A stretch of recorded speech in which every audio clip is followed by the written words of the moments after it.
Hello, and welcome to Third Eye Thinkers. I'm your host, Michelle Welch. Hi, I'm your host, Megan Benanti. Thanks for joining us today. Hi there. How are you doing? Good. And yourself? Good. I feel like you've been gone forever. I know. It's been a while. So, yeah, we had Thanksgiving last week, so a lot to celebrate there. And we were traveling. You were home. You had the kids home. Yes, at least some of them. Okay. I don't think we ever have them home all together now, but yeah, it's kind of hard. Yeah, that would be hard. Mm-hmm. We want to have our kids home for the holidays. Yeah. So, yeah, Tyler's opened a new Core Power, one of the yoga studios, and I don't know why it got slowed down a little bit. I'm not sure if the air quality, because correct. I don't think that did it. But he actually told me today that the air quality's, it rained there, so it's a lot better, at least in San Francisco. Mm-hmm. So, but he'll open, I think, the week after Christmas. Okay. Finally, so he couldn't come. Yeah, trying to get everything ready. Yeah. So, and how was New York? It was amazing. It was cold, which was great. And it's funny because here in Dallas, it's 70 degrees today. And I also really appreciate our winter. But it's funny when you try to take Texas teenagers up to New York and they think they can plan for the cold, but they go out with one hoodie on. And it's I told him before he left, no complaining if you're freezing. Right. And so my younger son just was biting his lip the whole time. He never complained once, but he was miserable. I bet. I told you before that we would take about 50 kids for the Fine Arts Department to New York, 40 to 50. And I was a chaperone. And it's hilarious getting them on and off the subway. We would yell, the name of the school, off. We'd say, PCA, off. And everybody would get off the bus. And but it's the same thing. The girls would come down in really fancy shoes, and it'd be this was in the spring, so mini mesters, what they called it. But around springtime, it would snow a couple times, right? Early spring, and those UGG shoes. They would wear those, and then they'd be this, deep and I don't know, 6 inches deep in snow or whatever, sludging around in sludge all over New York, and I'm like, really? So, but someone would wear these high heel sandals, at night to go to the plays, right? And I was just like, oh man, you're going to be hating life, because we walked all day. Oh yeah. New York is all about being comfortable and taking practical shoes. So. Yes, I see why they wear black a lot, or at least they used to. Oh, it's no, easy. They do. Yeah. It was really hard to find people in a crowd because everybody's jacket is a neutral shade. Nobody's walking around in hot pink or anything. So. Right. Well, I'm glad you had fun. Yeah. Thanks. Did you guys go to the parade or? No, we were leaving that day on Thursday, and it was really cold. So, and luckily we were not staying in that part of town. Yeah. So we weren't. We just tried to avoid the traffic of all that. Right. I didn't think that was your plan, but I just I've never done it, and I don't really think I'd want to be honest. Yeah. No. Well, I will say New York at Christmas time is pretty amazing. I have not done the parade, but anything up there is really cool. Right. It is an experience. Yes, I'm sure. For sure. So. Oh yeah. I'm sure it's wonderful. So today we decided to talk about kind of what we were talking about just a second ago. Mm-hmm.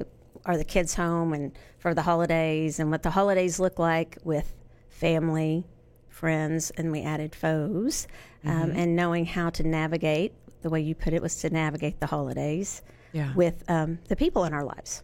Oh, absolutely. And because this is something we all go through. There's, I was reading, someone wrote, every family has drama.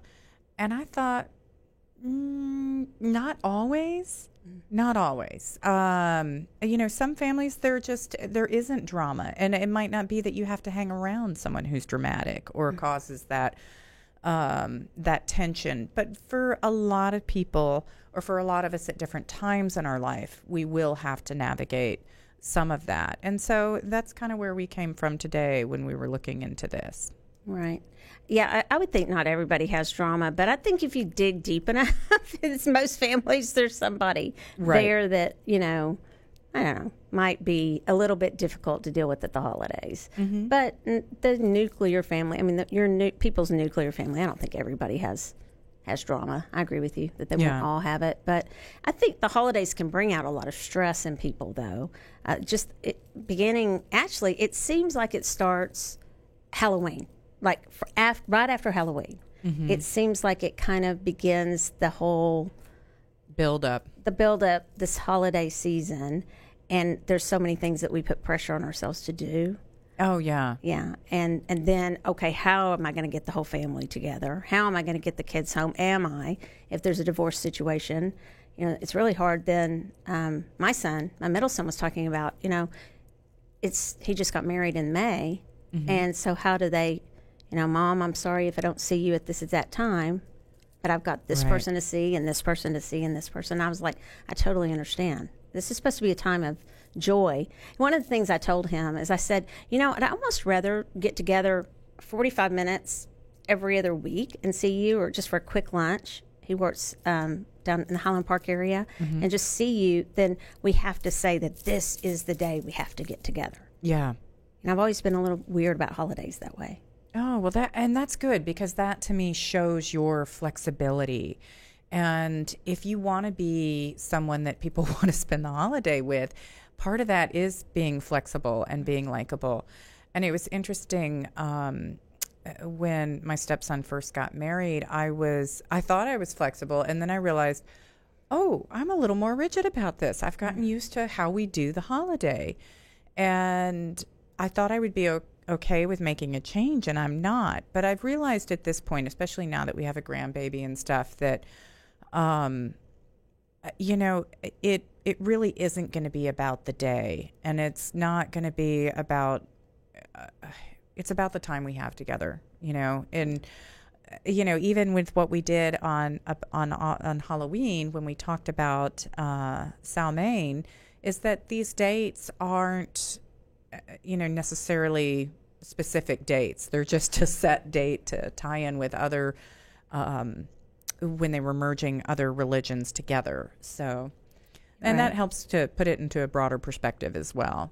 I think so too. I think it's important for us to realize that we don't have to put so much pressure on ourselves to go, you have to do this on this certain day. You have to get even not just family and friends, but getting Christmas cards out. Just all the stuff that people, which I don't do now, but I used to. And the big thing is, if you don't send out Christmas cards, then you're going to get taken off somebody's list. A friend of mine, she always sends out Christmas cards because she refuses to be taken off everybody's list. And it's a big buildup to sending out these Christmas cards and making sure the whole family gets together to take the picture. And that's just a whole nother level of putting pressure on yourself. And I just, at one point, when my kids were little, just gave myself the freedom to know that I was just a little unorthodox in the way I did some things.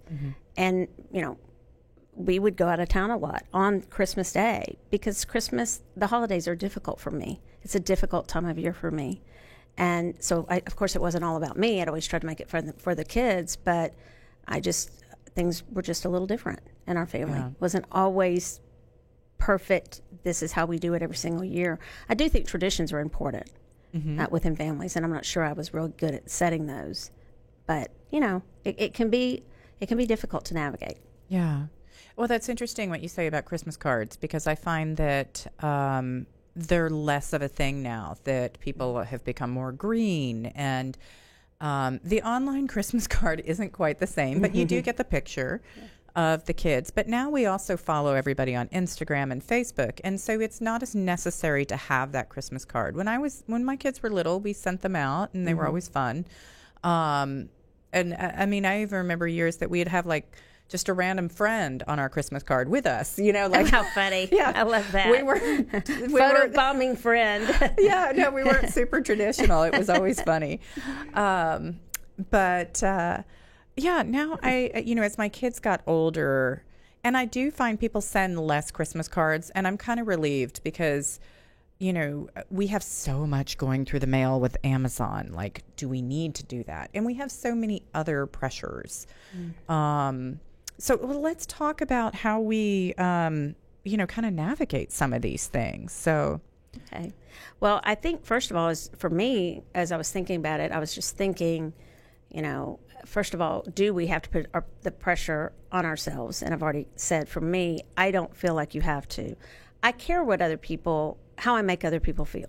Okay, I do. I want to honor people with my time and things like that, but there are times when I just believe it's just time to, your family might not be your biological family or your nuclear family, the family that raised you even, might not be, and then your sisters and siblings may not be the people that you choose to spend Christmas with. It may be your tribe, your emotional family, and I think that's okay.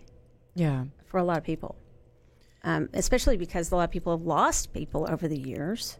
Mm-hmm. And so it's nice to know that you have maybe a different view of what family is. I think it gets thrown around a lot, like, oh, we're family. People who work together, we're family.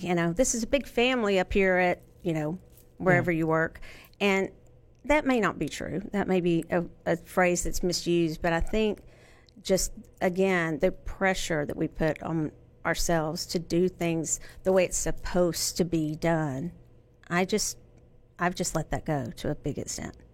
Well, and I think that's one of the blessings of growing older as well, because, the pressure that we had when our kids were little was also a much bigger deal. I just remember a side tip of a friend of mine. She said, oh, we don't wrap Santa presents. And I was like, you don't? And I was like, ooh, that's kind of a blessing. Mm-hmm. One less thing to worry about. And you have to understand, like, I'm a serious wrapper. Mm. Like, I get all into it. I use real ribbons. And nice. But I grew up with the idea that we needed to be conscientious. And so we always saved ribbons. So everybody kind of teases me because I pull out the ribbons and I iron them every year. That's good, though. I know it seems crazy, but no, it doesn't actually. If you're using real satin and double-sided satin, it gets expensive, and and why keep buying all that? So I have the bucket of Christmas ribbon, but it is an interesting thing because you will find the dynamics of your holidays change as people pass on, or kids are born and people move to other states. So some people come in and you'll find they're alternating every other year as marriages happen and things. And so sometimes that can actually make things a little easier, mm-hmm. As far as who gets more attention. And, a big one for people is also things to discuss over the holidays, and how to deal with some of those topics, and generally we just kind of avoid them. No one in my family looks to make something uncomfortable to talk about, either certainly not in my immediate family, but also in the family I grew up in. We generally avoided any subject that could be detrimental at dinner conversation, especially when alcohol was flowing and things like that. I was going to say that does make a difference, mm-hmm. when the alcohol is flowing, because I believe that this is accurate. Over Thanksgiving, I think that's one of the busiest days in emergency rooms, because the alcohol and the people getting together. And actually, I was told that when one of my boys on Thanksgiving Day, I had to take them to the emergency room. They were okay, but mm-hmm. it was just nothing was open. And it was just a screaming ear infection type thing, Ouch. And I believe that, and I got there and it was like so crowded. I was like, what gives? I thought everybody'd be watching TV and knife cuts and eating. And seriously, a lot of domestic issues go on during the holidays because a lot of people don't avoid those subjects that maybe are the taboo subjects, and then they drink too much and things happen. Wow. Well, and I was saying knife cuts because of cutting the turkey. Yeah, I was thinking knife cuts. She's thinking like family. Yeah. Yeah, real issues. It happens, yes. Wow. And shootings. Yeah. And I can't, I didn't look up that statistic. I just know that they told me that at that ER. Mm-hmm. And that was East Texas, so I believe it. Yeah. Yeah. Wow. So, yeah, they that really can be get a big into trigger point. And I do think that for me, there's nothing wrong with talking about controversial subjects and debating them. But what you said is, healthy debate, I think, is actually, healthy. But I don't think at the dinner table over the holidays is probably the time to do it. So, right. Especially if there's some level of fragility and that things are kind of just kind of floating on the surface, and maybe they need to stay on the surface. Right. One of the things I thought about that I always think is really important is when you're dealing with a family member that you see is struggling, there is this desire to help them, to fix the situation.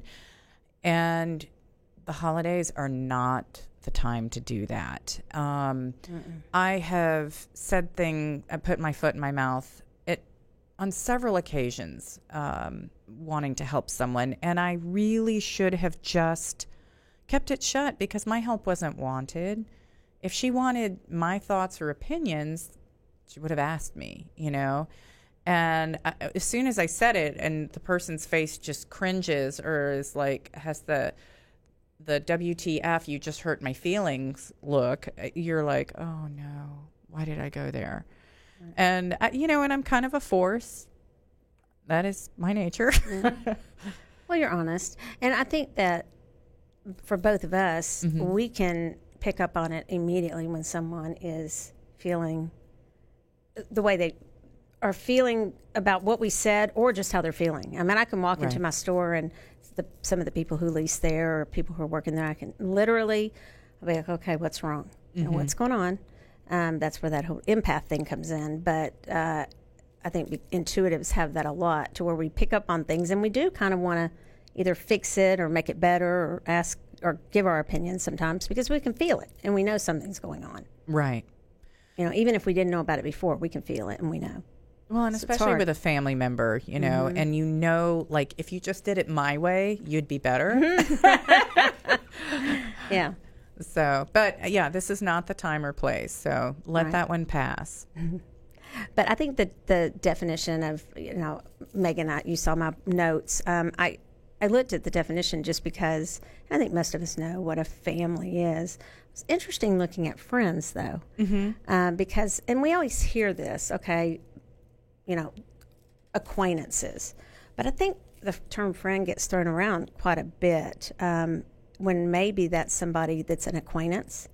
And so we think, okay, what about spending time with our friends? And when our time is pretty valuable, most of the people I hang out with, we all just kind of have an understanding that during the holidays especially, you may not talk as much or something, you're not going to be running around together as much because it's time to spend time, do things for the family.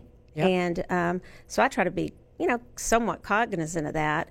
But at the same time, sometimes those are the people that I want to talk to the most, and I miss those people. So it's kind of, you determine who your true friends, which I think is not an easy thing to always determine.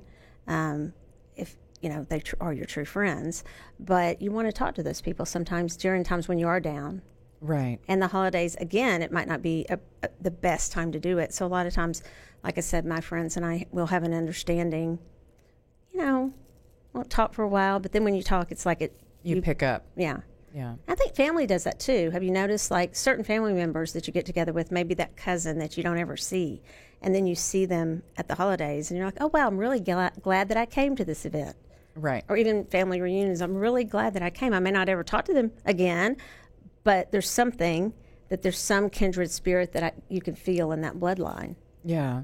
Well, and I don't see my family a whole lot, my extended family, except for on Christmas. And so there is a coming together and we literally just pick up where we left off. There's no like, oh, God, you didn't spend any time with me this year. It's just, it is what it is. We're living busy lives. We live very different lives, and that's all okay. So that's always been a nice thing to me, that I don't feel pressure to have to connect all the time. How do you find that you deal with holidays with people that you've lost? And because I know you've had some loss of loved ones in your life, and how, and some of those were when you were really young, that you've shared on the air. But how do you deal with that? And I know, because that's a thing I think that causes a lot of depression for a lot of people, is how they deal with the loss of that loved one. Well, it was interesting because I was by no means a favorite child in the house, but I took on the role of hosting holidays immediately after my godmother's passing. And actually it made me feel really centered and very much a part of the family and keeping her spirit alive. Because everybody got to come over and I felt like, oh, I have a part in this. And I did that for several years. And then I felt, oh, I don't want to do this anymore. This is a lot of work. And I don't know that I need to, but there was also some changes in dynamics, people moving, other people passing. So there was just some shifts, and it allowed me to kind of pass that role on. And that was also good. For me to do it for a few years was a good fit, and then to kind of let go after that. Christmas for us was always a very massive ordeal of gift giving. And so that was a love language that I was very familiar with, not only receiving, but I learned to give in that way. And that's actually been one of the hardest things for me to let go of as the family has progressively grown, and there was always like this pressure to give lots of presents to everyone. And I mean, I literally would spend 3 or 4 months just recouping the financial loss from Christmas. And when you're, an independent kid living on your own, that's really hard. So now it's kind of nice to, really defocus from that. And even my stepsons are like, hey, we'll buy whatever we want for ourselves. You don't need to give us anything. And having that kind of flexibility and knowing that, if the best gift I can give them is work in their landscape, that kind of thing, can be really significant. But go ahead. No, I was just going to say the loss aspect is always, it's going to be a different challenge for everyone. There was some relief for me to let go of some of that pressure of trying to fit in a way where I felt like I was a square and a square peg trying to fit in a round hole. So, yeah.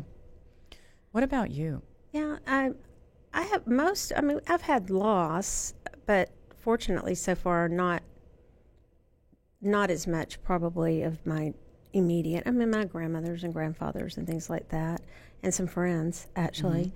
Mm-hmm. But I think one of the biggest things when I struggle with the holidays for me, or seasonal depression, or whatever that's called, I think one of the most important things is service to others. I really like, and I know that a lot of people, that's the only time they volunteer. The food banks are flooded with volunteers at Christmas, and soup lines and things like that. And we really should, maybe not should, but I would like to do it more throughout the whole year. But some of the most memorable times I've had is when big groups that were like family or parts of my family got together and went and worked at like the North Texas Food Bank on a certain day during the holidays. Or one year we went and built a house for a family in Tijuana. And so it was a group of, I don't know how many of us. In fact, someone invited us to do that this year. Cool. Yeah, we were supposed to let him know about Thanksgiving. And so with the things going on in Tijuana, I'm not sure if that's even still on, but we built a house for a family in 3 days. Wow. A little house, and it's through this organization that, they've got it down to a science exactly how to do it. Mm-hmm. And of course, I'm like, here, let me look like I'm busy.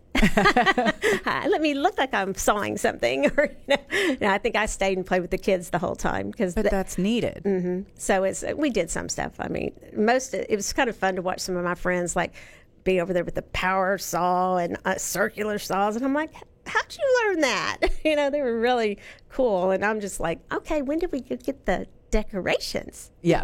Which we did. That's awesome. And we had toys that we gave out to all the kids and stuff. So I just love the service aspect too, because it gets you outside of yourself. Oh, yeah. And I think the holidays are a great time to do that. And they do need volunteers. Mm-hmm. You can get a group together and call places and go stuff bags and go to the Salvation Army and do things. I even heard they're needing volunteers for ringing those bells. Oh, yep. Yeah. I'm not brave enough to do that. I would probably yell at somebody, what do you mean you're not going to put anybody in here? I probably That's would chase awesome. them down. They wouldn't let me volunteer probably for that. I love that you include that in your holiday regime. I actually kind of go the opposite direction, and I realized I was commenting via text that I was pretty stressed out yesterday, and then it hit me. I'm like, you know what? I am like this every single year, from Thanksgiving till about December 15th, and then I'm okay. And a lot of that for me is the decorating. I am a kind of a decorating nut, I guess. So, it's the outdoor lights, which last year I had like 10,000 lights up outside. So beautiful. It was. I kept blowing the fuses. So I don't think I'll do as many this year. Right. But getting everything decorated, and we do host my husband's office Christmas party. So there's, I do need to have it decorated. There's a little bit of pressure to do that. Right. I mean, a little bit. But you enjoy it. It sounds like the decorating. But I tend to do my volunteering around other times of the years. Now, I might do angel trees and buy some things when I'm out shopping. But a lot of times, this is the part where I step away a little more and try to not do as much service time because I am stretched so thin. And, I really took the time both yesterday and today to realize, what are my priorities in my life? How am I going to be happy? Why am I feeling overwhelmed? What really isn't important here? And so that was something I felt was going to make a difference in how I manage this holiday season. Right. So yeah, I think I like that perspective, because I think the reason I usually try to come up with something to do during the holidays is because it does take that pressure off of me, because I just don't decorate much at all. And it was always something that I almost felt very guilty about. Now, when we had the big, huge house, my other marriage, I think we had 3 or 4 trees, but the decorators came in. Right. And then the one family tree we would decorate. So I am pretty unorthodox, and I put a lot of guilt on myself because of that. But I'm growing out of it. Right. Maybe about the time I die, I'll thrown out of it. I would have been one of the people that she hired to decorate the tree. So they had themes and everything. Yeah. It's like one of them was the 12 Days of Christmas. And I walked in the room one day and I was like, and it's huge tree. And I was like, what is this in my house? I have no idea. This really has no meaning to me, because it should be special. And it was pretty, but it was like, where do we store this? I mean, it's just all this stuff, So I was able to just, let go of that pretty easily. Oh, yeah. I don't even know what happened to all that stuff. Well, I don't know. The idea. event company I worked with, we stored it. That was something that was taken care of. But I started collecting ornaments when I was 18. And so I would buy a couple on the after Christmas sale. And I have so many now. And I only do one tree. It's one big tree. Mm-hmm. And I'm a little concerned that the tree I bought this year is not going to be big enough to hold them all. The weight of the tree, though, the whole thing is weighted down by the time Christmas rolls around. That tree is so dead and worn out. But all those ornaments mean something to you, though, because everyone has a story. Yeah. So that's what's cool about it. Not just some decorated tree that you're going, there's just okay, they can tell me the theme and tell me the meaning, but that it's always that for us, it was almost a little Charlie Brown tree, right? At least in my house, that had all the kids, the things they'd made, and my mom was actually very good at giving me ornaments. Oh, nice. And we've saved all those. They're somewhere. Well, one thing that we were going to talk about too is we were talking about family, friends, or friends, families, and foes. And foe being, that's the one interesting thing that I did look the definition of, because I just figured, okay, that's just somebody who, you just kind of don't get along with, right? Or maybe, stronger than that. You don't like them, okay? But it was pretty strong, the definition. It said a person, and this is just from the dictionary.com, A person who feels enmity, hatred, or malice towards another. An enemy, a bitter foe would be something that you would say in a sentence, a bitter foe. Mm-hmm. And I thought, well, that's a big difference between a friend and a foe. I mean, there's a big gap in between there when you're talking foe and friend. And that's when I started looking up, okay, the rest are, acquaintances. Or you're figuring out where do they, and you have to label everything, but it's kind of interesting, mm-hmm. Because I don't know how many people I just hate, that are bitter, right. Have those strong emotions toward malice towards another. I mean, mal means evil. I mean, right. Or bad. Bad. So that's a pretty strong word. And where it kind of took me is a little off subject, but it kind of took me to really thinking about who is in my life and prioritizing that. Who is in my life that I know really cares about me and I really care about them. Mm-hmm. Or maybe I really care about them and they need it. And they're there for me a lot, or I'm there for them. But true friends versus maybe some people that I have in my life. And that brought up then the whole concept of cutting cords. I think you can actually cut cords with people that are, situations. We all have cords, but some of them are good cords, but we all have energetic cords. And so this whole cutting cords, which by that, you're cutting and severing that energy. There's certain ways to do that. But I think that it gets thrown a lot around. I notice it on social media a lot. And it's so distressing to see it from people. Oh, it's, the memes that say, if you don't like them, just cut that person out of your life. There's just a lot of those type of memes. Is that the word, memes?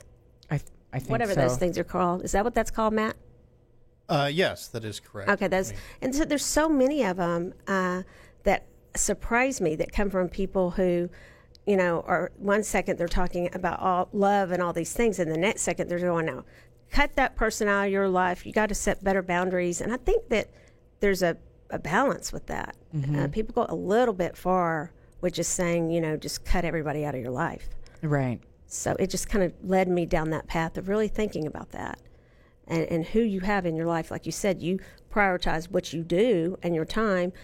You also, I think, are very good at prioritizing the people in your life and knowing where they fit. Right. And how much time, do I need to give to this relationship? Well, and one thing you can do if you are at a holiday event and somebody is really getting under your skin is step into the bathroom and do some breathing exercises, or just take a moment of quiet. The bathroom tends to be a big escape place for people in general, and it's not just because they're going to go in there and read a book. A lot of times it is to center oneself, especially when you're with people that you don't necessarily feel really comfortable with for whatever reason. You can also go out and take a walk, especially if the sun is shining and, you're going to be all day with the family. Just say, hey, I'm going to step out for a few minutes and get some fresh air. People get that. It doesn't mean you have to you don't have to smoke a cigarette to go outside and take a break. Right. That's true. So just kind of a helpful way to look at things. Another thought, too, is you can approach some of these issues ahead of time. Maybe talk to the person one-on-one so you're not in a group situation. There's also the idea of kind of going over in your head how ugly the situation could go.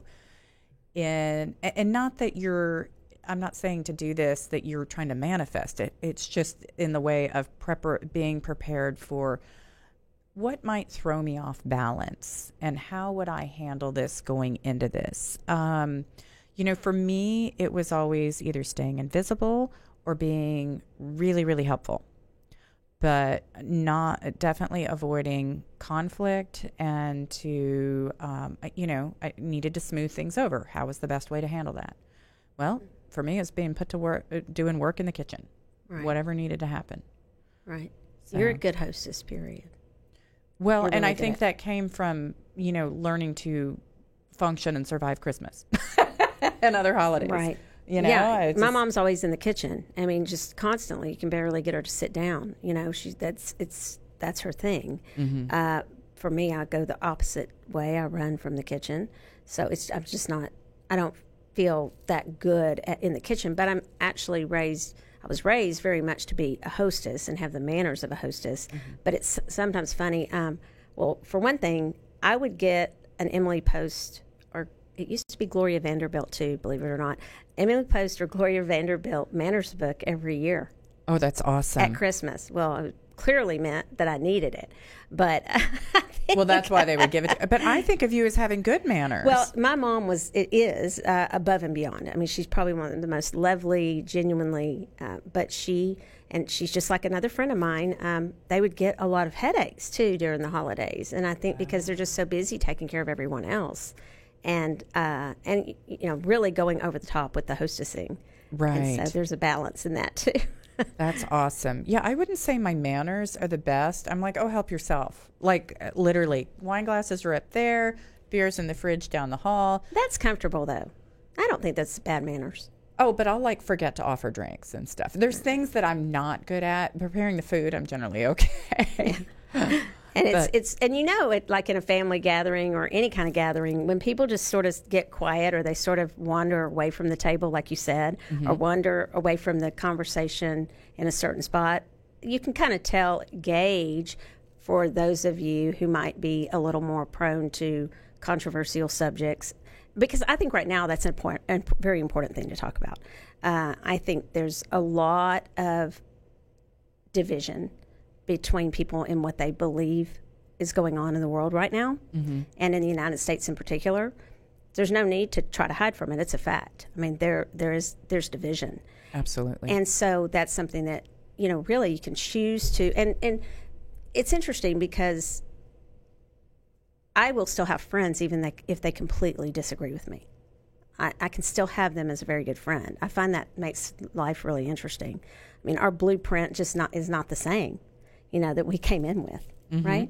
So, but I think that holidays, and particularly this year, because of a lot of people not agreeing on things, it might be smart to take your advice and, just leave that at the house.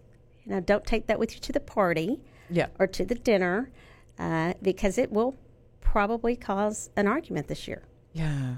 With a lot of families, right? Yep. So that's, for me, pretty good advice, because going to law school and then actually Dallas Theological Seminary, where they made you debate a lot. I do debate a little. I like controversial subjects. Yeah. But I don't have to win. I like to hear both sides. Right. All right. So let's go to my plant. I never know if it's a herb or plant or tree or. Well, and that's a good point. So today it is a tree. So our support for the holiday season, which I should have probably picked something evergreen, but I picked the chase tree, which here in Texas, as a master gardener, we just refer to as a vitex. And fantastic tree, but ugly in winter, though. It does lose its leaves. It's deciduous.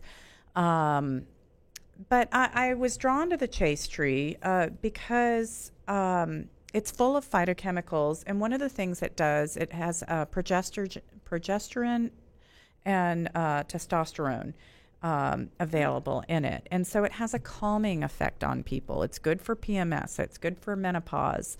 And it's good if you're creating breast milk and any kind of cramps, but it regulates and normalizes your hormone levels. And so that's why I picked it for holiday season. So we use the berries and the leaves, and you can find that in like a capsule form. It blooms in the summer, in the heat of summer, and it'll kind of bloom all summer long. And it's got big blue spires or kind of spiky things that bloom. And butterflies love it. It's gorgeous. It comes in like a purpley blue and a white color. But it's scented as well. And so the leaves, it smells really good, especially if you're trimming on it. And it'll grow as like a ginormous bush, but you can shape it into a tree. So it can get a lot of suckers on the bottom. So it's really important to get that trunk base started. But it's also a very fast growing tree. And so, it gets underutilized in the landscape a lot. You'll see it sometimes in commercial areas. but it's really great in the home area because, especially if it's a new neighborhood, this sucker grows really fast. And a lot of times they'll pop a live oak or a red oak, something in your yard that's going to take eons to grow. And it's kind of nice to have some of both, so that as this dies out in 25, 30 years, then your oaks are really thriving at that point. And so it's a good tree for that. Besides, you get these beautiful colors. It's a full sun lover. It's very drought tolerant. So all around good tree. How do you spell that? Is it chaste? Is that what you said? Yes, chaste, a C-H-A-S-T-E, a chaste tree. Oh, interesting. Or the Latin is vitex, and I've always just called it vitex. I think that is at the Addison Convention Center. I'm looking at it in the reflection over there. Oh, It's okay. beautiful, actually. It's like, oh, wow, they've got it. No, that's the reflection. But there were a lot of monarch butterflies. It looked just like your picture, and then there were all these butterflies just all over it. Well, there's one in my garden, so if you ever come for a reading with me, you'll see it. And there's one outside of Soltopia in Oak Cliff. I've never seen the It's right. It's oh, yeah, you're the right. one right in the front. yeah. But it's the leaves are gone right now, so it's looking a little scrappy, and it'll get a lot bigger than it is right now. But yeah. So Hey. yay! All right. So I What like did you that. bring? So I brought 3 crystals. The first is blue agate, and it's interesting. You can tell by if you see this, if you're watching, blue agate. It's an agate that's been dyed. Agates are very porous, and so that's why you will get a lot of those bookmarks that you see that are like blue, not bookmarks, bookends that are blue or purple. Oh, okay. So a lot of people will be like, ew, it's dyed. But this picture is not great to see how blue they can be, though. I had one girl come in and buy she bought a bunch, like pounds of it, and she put it in a huge bowl, she said, in her living room. Oh, nice. So that one I did for friends, and she just said it cheered up the room, and it was a whole lot of it. But you can tell it is a little dyed, but it's a good one. And then I did, for the family, I did carnelian. And the reason I did this one is because orange is good for vitality and positivity and hope. And I mean, it's associated with your sacral chakra, which is creativity and sex, but and passion and pleasure. But it's also associated with just, kind of making people happier. Nice. All right. And so, and another one that would be good for that I had gone over before, I believe, on the show was tiger iron. And tiger iron has tiger's eye, jasper, and hematite in it. So it's a very harmonizing stone. So it's great for harmonizing. And fluorite also is great for teamwork. So those would be good ones for family. And then for faux, I did bloodstone. Bloodstone's actually a very interesting crystal. It's like a green crystal that has red flecks on it. And so the red flecks, it's rumored, or it's not rumored, that's not the right word. It's the lore of it is that that was the blood of Christ. And so then it would turn these stones into looking like bloodstone, the green with the red flecks on it. But bloodstone is also, the lore is that it would help you keep away or keep at bay your enemies. Nice. And your foes. And if you had somebody that just didn't wish the best for you, that bloodstone was very protective in that way. Oh, that's good. So you can get a bloodstone at Soltopia, and if you are going to a very difficult holiday dinner, you can just put some in your pocket. Mm-hmm. You can. And the carnelian, by the way, next time you go to New York, when it's cold, put a couple of those in your pocket. You know how you put the little snow, a lot of people put the ski heat things if it's really cold. Well, carnelian is great to warm up your hands during the cold. Yeah. Yes. So you can put, I get my sweaters and coats out this time of year, and I'll start looking go in the pockets, like, oh, there's the carnelian I've been looking for. That's it's hilarious. Like yeah. Yeah, it's tucked down in all of them. One other thing I was going to say is that a sphere, so the round shape, is also very much about unity. So that's a very good crystal to have out, or even maybe decorate your table with the sphere, which would be a round ball, whatever quartz or crystal you want to use. And then to cut cords, which we mentioned earlier, a black obsidian arrowhead is good for that. Excellent. Yeah. Very cool. All right. Well, we are a little over on time, so we probably ought to wrap it up for today.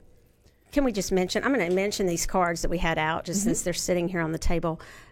Megan and I know someone named Ciro Marchetti. He was on our show. If you didn't watch that, it was a couple weeks ago. 2 weeks Two ago. shows ago. And he made a new deck called the Marchetti Tarot deck.